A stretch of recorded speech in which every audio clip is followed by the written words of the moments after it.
Alright, let's get started with some of this space art that we'd like to explore. And first exercise is to see how to do some space backgrounds, starry backgrounds, star fields, maybe some nebula as well. So one thing we'll need to do is erase the background to black. And since we have two colors here on the toolbar, you can see you can switch them.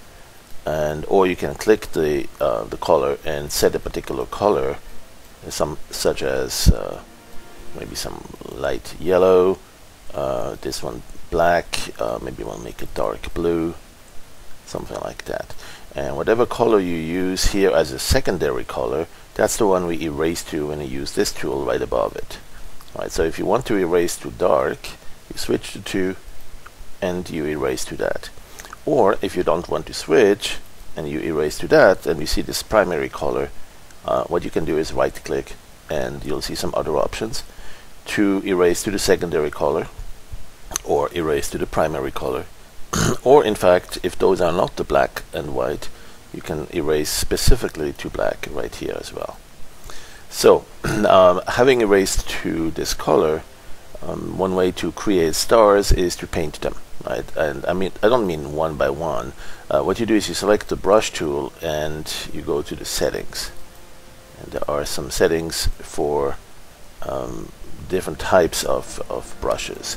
Now, right now, I'm going to switch back to the light color being on the primary, and I can paint with that. So you could paint one dot at a time here, just clicking all over the place. That would take a lot of time, a lot of patience. Plus the stars look all very blurry and the same size. What we do want to do is play with some of these parameters to randomly set some of these different sizes, positions, and other details. So for instance, you see the random position. And that means if you don't have random position, these blobs or these dots are going exactly where the mouse is. Right? And if you instead have some random position, something like this here, they're not going exactly there. And so if you change that to a very high amount of random position, you'll start getting an idea of where we want to go with that. Let's make this go to the max, and then also change the size, the random size, so that they're not all the same size. You see now how some of these are really small and some of them are the full maximum size.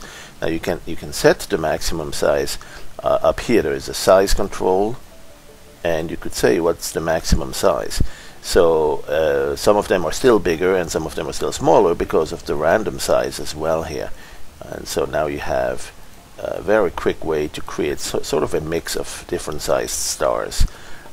Now they are still mostly roundish, and perhaps we'd like to give them a little bit of a different, more of a starry look, and so we need a shape in those dots that is a little bit more of a star appearance.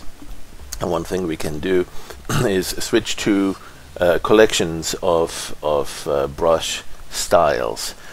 If you right click on this brush tool, you'll see some of the different categories of brushes, and they don't differ just in the fact that they smear or add some post effects for embossing or other effects like bleeding with the existing color to make it look like it's a wet watercolor and that sort of thing.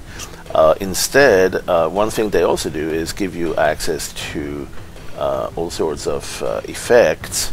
And let me see, there's effects and organic effects. And under the organic effects, you'll see some starry collections. There it is, a starry. Right, so what that does is it's actually using a little star image. And it's not fully opaque right now, so you may want to bring up the opacity just to see it a little bit crisper. And then also again change the what was it here? Let's go back to the main parameter, the main category in the brush settings. You see the random position, bring it back up to the max, because when you chose that brush here, it may change some of these parameters as well. Let's give it random position. Random, let's go to the max for that as well. Random position, random size, and so now we have a star that's perhaps still too big. We can change the size, and we can change it up here, size maximum 100%, but we can also go to down here and kind of override, give it an overall maximum size.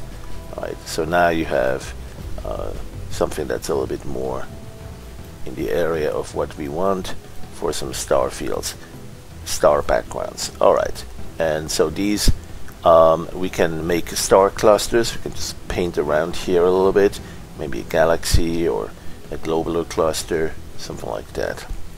Alright, now there's another thing we need to do with space images, and that's to give it a little bit dark matter and nebula, a mix of other types of nebulous appearance or clouds. And so for that, one thing we can do is start with the filters. And in the filters category, you'll see mostly filters to adjust the existing image, such as adding some contrast or changing color, saturation, that sort of thing.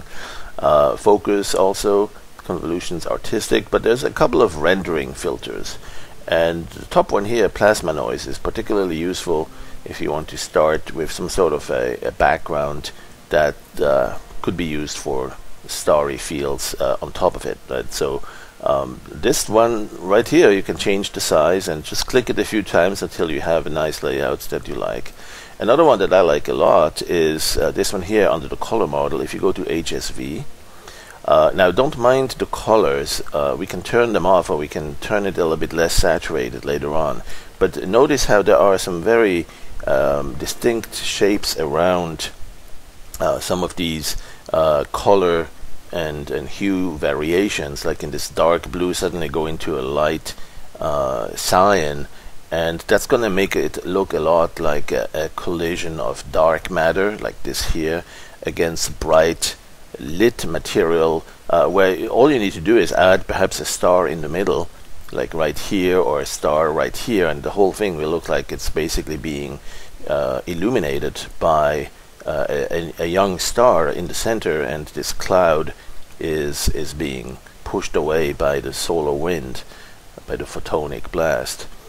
So you can quite easily create some interesting backgrounds from that, and some of that may be reminiscent or evoke some memories of things you have seen from pictures by the Space Telescope of the Orion Nebula and some others.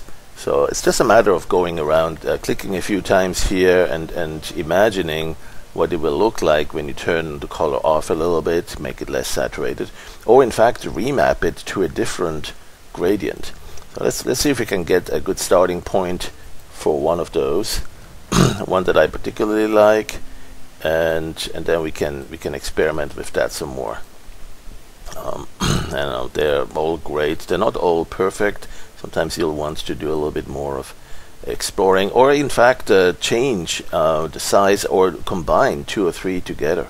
Right? You could do this in one, and then take another image, put another one in the swap image, and then blend the two together, combine them in different ways. Oh, there's an interesting one. I like this particular area here. Let's go do that. Okay, so now what we want to do is turn it a little bit more into a grayscale. Now, wouldn't it be nice if we had actually done that right as we were going? So I'm going to try that again, but first let's store this image here. There's an icon up here to store a copy of the image, just in case we want to go back to this. I mean, you know, we can paint here, we can add some stars and give it a little bit additional depth, but we can also undo this and work with the colors under the filters on the saturation, right? Hue, saturation, value. There's the hue button. It's actually hue, saturation, value filters. And so if you change the hue, you see some interesting variations on that. Saturation is where I would also go, and then the value to make it darker or brighter, right? Something like that. And now, if you think about it, we could perhaps give it a mostly reddish appearance, or mostly bluish if you have a blue star, a young blue star nearby. So one thing we probably should do is remap that to a gradient. You can probably do that in a couple of different places. There are some tools here, right here. This tool here below the curve tool, There's a tool here with gradients and a couple of other great capabilities. The Nova, the lens flares, we will definitely explore that as well. But there are some gradient modes and circular gradient tool, linear gradients. When you go to that, you'll see some additional options on this. We don't call that the context. Well, it is a context bar. Basically, it's a context-dependent toolbar. And so you'll see some additional features there. There's a gradients option here with some predefined gradients. In fact, you can also grab gradients here. There's a gradient grabber, so you can go and pick up and define a new gradient. Now, where is that gradient? Let's say we go from black into gray, right? That gradient, now if you look at them here, you have all of the predefined gradients, but you can also go to the sweep editor. There's also a gradient editor. Not my favorite. There's great features there too, but I like the sweep editor. So I usually go there, and there it is. This is the sweep editor that will show you if you use the gradient grabber to grab a gradient from the current image. Let's say from black through gray and back to dark. You'll see that right here. Right, and then at that point you can smooth it a little bit. You can go into the value channel and increase or modulate that. Do all sorts of work with that. Now there's usually 8 gradients in the set. Each set of gradients is really a collection of 8 gradients, but there are many more you can choose from. You can load a gradient. Some of them were created for the picture frame system. There are some skies, reds, and so let's take the skies and see which one of these have kind of a bluish. This one's interesting, right? So it would be interesting to see if we can map this blue to white to what we see here, dark to bright, black to, well, not exactly white, but close enough, to remap it, and to perhaps actually use something like this as a progress. Now there are some features I'm talking about here that may not be in PD particle, so you may need to upgrade to PD artist if that's what you want to do. But I want to show you that you can actually get similar effects if you go back to that filter. Where is it? There, the filter tool, render, plasma noise, and then this time we'll simply set 2 colors, kind of a bluish and or maybe a black and then a bluish tint. Right, so we have 2 tone, and with that you could say one tone needs to be kind of a blue, very dark, maybe black, but with a tiny little bit of bluish tint, and then this one here would be a lighter blue. Right, so now these 2 colors are the ones that are used to generate the cloud patterns. Now when you go back to the HSV mode, that's a different story. Those colors are not in effect there. So that's a different technique. We could probably do that too. We're going to have to think about a little bit what the technique would be. There's a couple of other places to explore here, and very different results coming from them. So play with that a little bit until you find your mantra, so to speak, and the way you want to create or have those cloud patterns look. I'm going to go and choose again one of these, and or simply go back to this one here since we had one stored. And I'm going to go, if I can go to the hue saturation value and give it a little bit of less of that appearance, with less of the color. Actually, just take the saturation away altogether, and then we could the tint here would allow you to tint it against a particular color.